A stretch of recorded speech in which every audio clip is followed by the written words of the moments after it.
કેમ છો મિત્રો? જય યોગેશ્વર, જય સ્વામિનારાયણ, જય શ્રી કૃષ્ણ.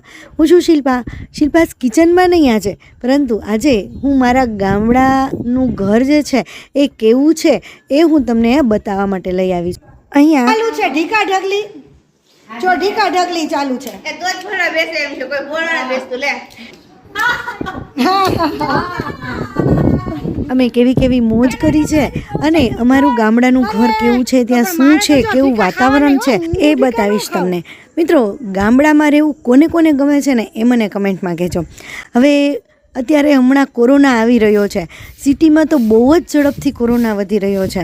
ત્યારે અહીંયા અમારે સિટીનું ઘર તો છે જ, પરંતુ ગામડાના ઘરમાં છે ને અમે થોડી સાફ સફાઈ તો કરીએ જ છીએ, કારણ કે અમે અવારનવાર અહીંયા આવતા હોઈએ છીએ અને અહીંયા રહેવાની બહુ જ મજા આવે છે. જ્યારે પણ ઠંડુ અને એકદમ મસ્ત વાતાવરણ અમારે લેવા આવવું હોય અને મોજ કરવી હોય ને ત્યારે અમે અહીંયા આવી જઈએ છીએ. હાય, કેમ છો બધા? મજામાં? આ છે મારા મમ્મી. હેલો. આ જો હું અંદર ગઈ ને રસોડામાં, ત્યાં મેં જોયું કે મારા ભાભી ચા બનાવે છે અને જોયું તો ચા ઢોળાયેલો હતો. ત્યારે મેં પૂછ્યું કે આ શું થયું, તો કે સાણસીથી છટકી ગઈ ચા અને ઢોળાણી.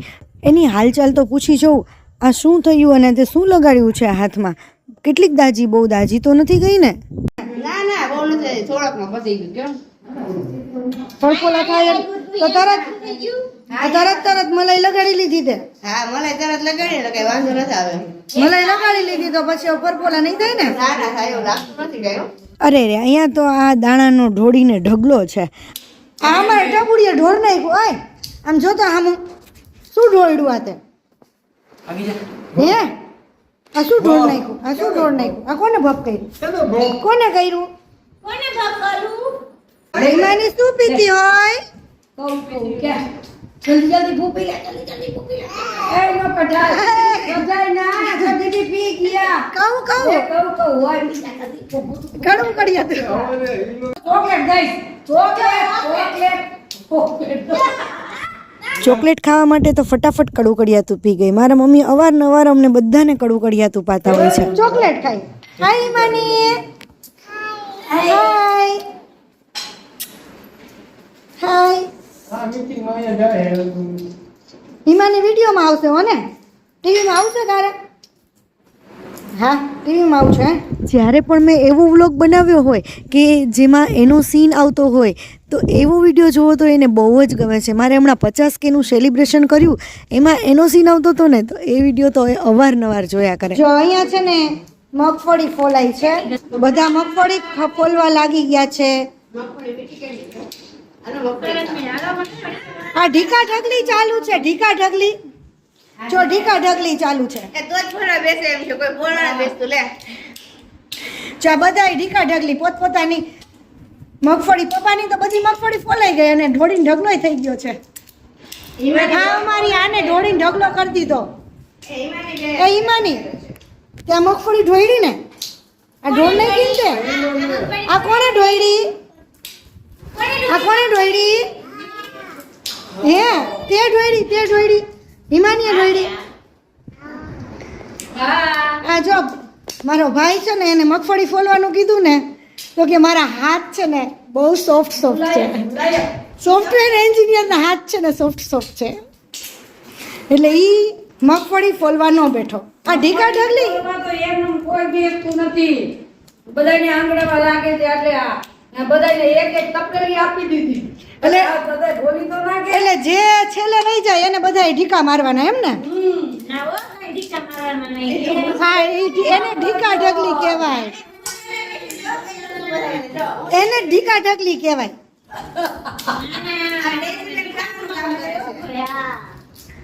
જો આ અમારી કાજલ, એને હાથમાં દાજી ગઈ ને તો ઈ તો બેસી ગઈ. સારું છે, વાંધો નથી આવે એમ. સારું છે ને? હા, સારું છે. તરત મલાઈ લગાડી ને આપણે. ઘણું જો શેરમાં ફેરે પડી ગયું છે. તો વાંધો નહીં. તું શું કરસ ડેન્સી? ખાવા બેઠી તું. બહુ મીઠાઈ લગાડી છે. આવી રીતે ઢીકા ઢગલી કોણ રમ્યું છે મગફળી ફોલવામાં? કેવી રીતે હોય મમ્મી? હરખી રીતે કહો તો ખરા, ઢીકા ઢગલી કેવી રીતે હોય? ઢીકા ઢગલીમાં એવું હોય, એક તપેલી જેટલા 5 હોય તો 5 જણાને એક તપેલી આપી દેવાની. પછી નક્કી કર્યું હોય કે જે ઝડપથી ફોલી લઈએ એ પેલા ફોલી 4 જણા વધે 4 ઢીકા મારે. અચ્છા ઓ એટલે જે છેલ્લે રહીએ 4 ઢીકા મારવાના. હા, અને પછી વળી પાછું ચોથું ઈ ફોલી લઈએ એટલે ઓલા 3 જણા ઢીકા મારવાના એટલે છેલ્લો વધે એને બધાના ઢીકા ખાવાના એમ. ઢીકા ખાવાના. મારા પપ્પાએ બધી ફોલી લીધી હાલો બાબા. અને આ અમારી ઈમાનીએ ઢગલી કરી નાખી ઢોળીને ઢોળીને ઢગલો કરી નાખ્યો. આ ઢોળીને ઢગલો કરી નાખ્યો તો એ છે ને ભરવા માંડ્યા છે પપ્પા હવે. એટલે પપ્પાના હાથ તો બધાએ ઢીકો ખાવાનો. પપ્પા તમે કોને કોને ઢીકો મારશો ઈ તો કયો. તો ભાઈનો બેઠો જ નથી ફોલવા તો એનું શું કરવાનું. એક નહીં તમારે એવું કેવા હોય તમારે ઢીકા કોઈ ખાઈ શકે.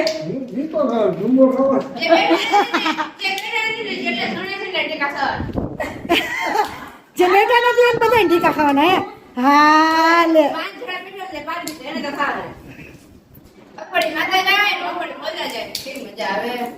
અને શું પવન આવે છે.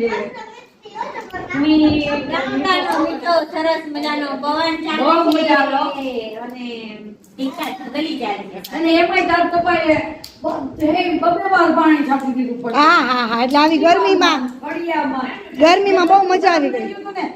બધેથી ઠંડી હવા આવવા માંડી હા હા હા એટલે આમ બહુ મજા આવી ગઈ આમ. તમારા બધામાંથી કોણ કોણ આ રીતે ઢીકા ઢગલી રહ્યું છે મગફળી ફોલવામાં મને કમેન્ટમાં કહેજો.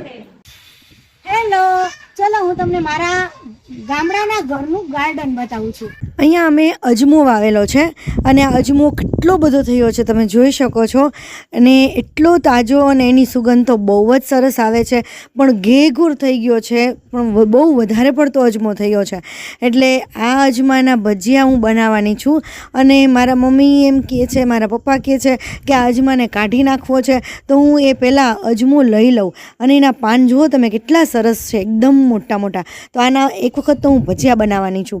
મિત્રો કોને કોને અજમાના પાનના ભજીયા ભાવે છે મને કમેન્ટમાં કહેજો. આટલા સરસ અજમાના ભજીયા બહુ જ સરસ મીઠા લાગતા હોય છે તો આ હમણાં નીકળી જવાનો છે. અજમાના ભજીયા બનાવવા માટે પણ લઈ લઈશ અને થોડા અજમાની સુકવણી પણ કરી લઈશ. હવે અહીંયા છે ને અમારે ખાડો છે એકદમ મસ્ત ખાડો ગાળેલો છે એની અંદર લીમડાના પાન નાખેલા છે અને બીજો કચરો અને હવે જે અજમો નીકળ્યો ને જે કાઢવાની તૈયારી થઈ ગઈ છે કાઢવાની શરૂઆત પણ થઈ ગઈ છે અજમો તો એ અજમો પણ એની અંદર નાખી દઈશું અને એકદમ મસ્ત એવું હેલ્ધી ખાતર તૈયાર થઈ છે. તો આ રીતે ખાતર કરવા માટે અહીંયા રાખી દઈએ છીએ. અજમો નીકળવા માંડ્યો છે તો આ રીતે ખાતર ખાડામાં કરી લઈશું. ખાતર બનાવવા માટે જે અહીંયા ખાડો ગાળેલો હતો એમાં લીમડાના પાન આ અજમો વાવેલો હતો ને એ બધો અજમો કાઢી અને આની અંદર નાખી અને ખાતર બનાવવા માટે રાખી દીધું છે. અહીંયા બીલીપત્ર પણ બહુ જ સરસ છે. આ બીલીપત્ર અમે વાવેલું છે અને અહીંયા કડવો લીમડો તમે જોઈ શકો છો કેટલો મસ્ત ઝાડ છે. એ કડવા લીમડાના જે ઝાડ છે એની હવા એટલી સરસ આવે છે. અહીંયા અત્યારે આટલા ઉનાળામાં પણ ગામમાં એટલે કે ગામડામાં બહુ જ મસ્ત પવન આવે છે. જુઓ તમે ઝાડ કેટલા બધા હલે છે એટલો સરસ પવન છે. અહીંયા તડકો છે પણ તડકો નથી લાગતો એવું જ વાતાવરણ છે. આ અમારે જાંબુડું છે રાવણું છે.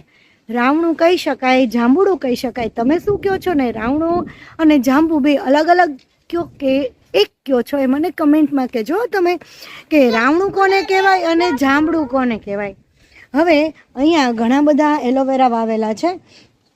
એલોવેરાનો બહુ જ યુઝ કરું છું મારી બેન પણ બહુ જ યુઝ કરે છે તો ઘણા બધા એલોવેરા પણ વાવેલા છે. જોઈ શકો છો જો કેટલું મસ્ત દાડમ ઉગી ગયું છે પણ થોડું નાનું છે. અરે વાહ અને દાડમની ઘણી બધી નાની નાની કળી પણ આવી છે. અને આ તમે જોઈ શકો છો દાડમનું ફૂલ પણ છે. અરે હા બહુ મસ્ત ફૂલ છે. દાડમનું ફૂલ તો એટલું સરસ છે. પેલા દાડમમાં આવી રીતે ફૂલ આવે છે અને ત્યાર પછી એની આ રીતે કળી બનશે અને ત્યાર પછી આ રીતે નાના દાડમમાંથી મોટું દાડમ બનશે. અને જો તમે અહીંયા પણ જોઈ શકો છો કે ફૂલની ઉગાવડ થવાની છે. ફૂલ અત્યારે ઉગ્યો નથી હજી. અરે વાહ. નવું છે. હવે બીજું છે અહીંયા જુઓ, અહીંયા લીંબુડી છે. કેટલી સરસ લીંબુડી છે, એકદમ મોટી મોટી. અત્યારે લીંબુ નથી આવતા કારણ કે આ મેં બીમાંથી વાવેલી છે. જો કલમ હોય ને તો એમાં ફટાફટ લીંબુ આવી જાય છે, પણ આ વર્ષે હવે અમારી લીંબુડીમાં લીંબુ આવવાની તૈયારી થઈ જશે. અને અહીંયા ઉપર સરગવો વાવેલો છે. જો તમે જોઈ શકો છો અહીંયા પણ સરગવો, આ સાઈડ પણ. અને જો અહીંયા છે. અરે કેટલો બધો નીચો છે. આ અમારી નાની બેબી છે ભાઈની, એ પણ ત્યાં પહોંચી જાય છે. અને બહુ જ સરસ સિંગ આવેલી છે સરગવામાં. પણ પહોંચી જાઉં છું. આ તમારી સાથે કોણ છે? આ મારા ભાઈની છે ને બેબી છે, મારી ઢીંગલી છે, ઢીંગલી.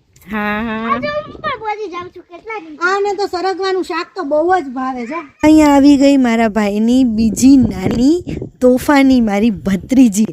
અરે એટલી નોટંકી છે કે એની વાત જ પૂછોમાં. હમણાં જ તમે જોયું હતું ને કે મગફળીના દાણાનો ઢોળીને ઢગલો કર્યો હતો. આટલી નથી જીવન અડી શકે છે. અને આ બંને અને આ પણ છે. જેમ કે આ કેટલી બધી મળી શકે, બહુ નીચે આવી છે. અને ઉપર તો જોવો કેટલા સરગવો આપણા હેલ્થ માટે બહુ જ સારો હોય છે, એટલે અમે સરગવો વાવેલો છે. સરગવાના પાનની ફાકી અને સરગવાની ફાકી બંનેની ફાકી બનાવીને અમે રાખી દઈએ છીએ. અને સરગવાનું શાક પણ મને બહુ ભાવે છે. તને સરગવાનું શાક ભાવે છે? હા મારું બનાવેલું સરગવાનું શાક, હા ફિયાનું બનાવેલું શાક. હે, હા. તો તું ક્યારે બનાવવાનું સ્ટાર્ટ કરીશ શાક? મોટી થાવ ત્યારે. એલોવેરા રાખેલા છે. એલોવેરાનો તો ઢગલો છે અમારે. અને અહીંયા પણ ફરીથી એલોવેરા છે. અને અહીંયા જે અજમો હતો, મેં સવારે બતાવ્યો હતો ને તમને અજમો, એ બધો જ અજમો કાઢી અને એનું ખાતર કરવા માટે રાખી દીધું છે. થોડો અજમો છે ને રાખી દીધો છે અહીંયા નાનો એવો. અત્યારે હવે વરસાદની જ્યારે સિઝન આવશે ને એટલે પાછો ફરીથી એવો અજમો બની જશે ને કે એની તો વાત જ પૂછવામાં. આને થોડા અજમાના ભજીયા કરવા માટે મેં અજમો અલગ રાખી દીધો છે. આ જો ફરીથી દાડમનું શાક. આ જો ચાર દાડમ એક સાથે ઉગ્યા છે. ઓલા લાલ દાડમ હતા અને વ્હાઈટ દાડમ છે, એવું છે? હા એવું છે. જો ન્યા કેટલું મસ્ત દાડમ ઉગ્યું છે. આ દાડમ.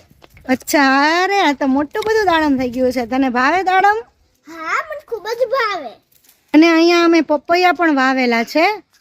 તો પપૈયા આવડા થયા છે. કાચા પપૈયાનો સંભારો, કાચા પપૈયાની તૂટી ફૂટી પણ બને છે. તો કાચા પપૈયાનું તમે શું બનાવો છો મને કમેન્ટમાં કહેજો. પાકા પપૈયા તો છે ને અમારા ઘરના જ પપૈયા અમને બહુ ભાવે છે. બહારના પપૈયા લઈને અમે ખાતા જ નથી. બહારના પપૈયા લઈ આવીને તો અમારે કોઈ ના ખાય. અહીંયા અમે થોડા એલોવેરા કાઢી પણ નાખેલા છે, એ એનું ખાતર બનાવવા માટે. બધા જ ઝાડમાં એલોવેરા નાખી દઈશ કારણ કે એલોવેરાનું ખાતર બહુ જ સરસ થાય છે. અને જ્યાં અજમો વાવેલો હતો ને એમાંથી વચ્ચે આ રીતે એલોવેરા હતા, તો વચ્ચેથી એલોવેરા નીકળી ગયા છે. અને અમારા ભાભી આવી ગયા છે તગારું અને તપેલું લઈને. તમે શું કરવા આવ્યા છો? મગફળી નહોતા ફોલતા. હા, સુપડું ને તગારું લેવા આવી જો. અચ્છા. એટલી વારમાં આટલી બધી? હા બધાને કોને ઢીકા આવ્યા? હું તો ઢીકા મારતા નહીં પણ બહુ ઝટકી ગઈ. અરે તો પણ મારે તો જો ઢીકા ખાવા નહીં હો. હું ઢીકા ન ખાઉં. હું તો મગફળી ફોલતા આવી ગઈ છું વિડીયો બનાવવા. હું ઢીકા ખાવાની નથી. બાકી ભરી દીધી ને બધી પાછી ભરી દીધી ને હવે કચરો ભરી લો. અચ્છા, મારી ભરી દીધી ને? અરે વાહ. આ મારું મંદિરનું રૂમ છે. એમાં મેં માટીના ગણપતિ આંગણ બનાવ્યા હતા. અરે વાહ, માટીના ગણપતિ બનાવ્યા? હા શું વાત છે? અત્યારે હમણાં દેખાય. આ મારા ગણપતિજી છે. અરે બહુ મસ્ત બનાવ્યા હો તે તો. અમે લાદી ઉપર રાખ્યું છે કેમ કે તે તૂટી ન જાય અને બહુ ખરાબ એરિયા ન થાય. ગણપતિ બહુ સરસ છે. બાજુમાં ઉંદર બનાવ્યો છે. વાહ, લાડવા બનાવ્યા ગણપતિના. બહુ સરસ ગણપતિ આ બનાવ્યા. લાડવા ઉંદરના છે ને આ લાડવો ગણપતિજી છેલ્લો છે અરે વાહ, અરે વાહ. બસ એટલું જ. મિત્રો, તમને મારું ગામડાનું ઘર કેવું લાગ્યું? અને હા, તમને ગામડે વધુ ગમે કે સિટીમાં વધુ ગમે છે? અને મિત્રો, તમે કયા ગામથી કે કયા સિટીથી મારા વિડીયો જુઓ છો ને એ મને કમેન્ટમાં કહેજો. કારણ કે મારા વ્યૂઅર્સ મારા વિડીયો ક્યાંથી જુએ છે ને એ મને ખ્યાલ આવે. મિત્રો, તમને જો મારા આ વિડીયો જોઈ અને ગામડાની મોજની યાદ આવી ગયો અને બહુ ગમ્યો હોય ને તો તમારા ફ્રેન્ડ સર્કલ સાથે અને તમારા ફેમિલી મેમ્બર સાથે પણ શેર કરજો, જેથી એમને પણ મોજ આવી જાય. Thank you for watching. નવા વિડીયો સાથે ફરીથી મળીશું. ત્યાં સુધી બાય બાય, ટેક કેર.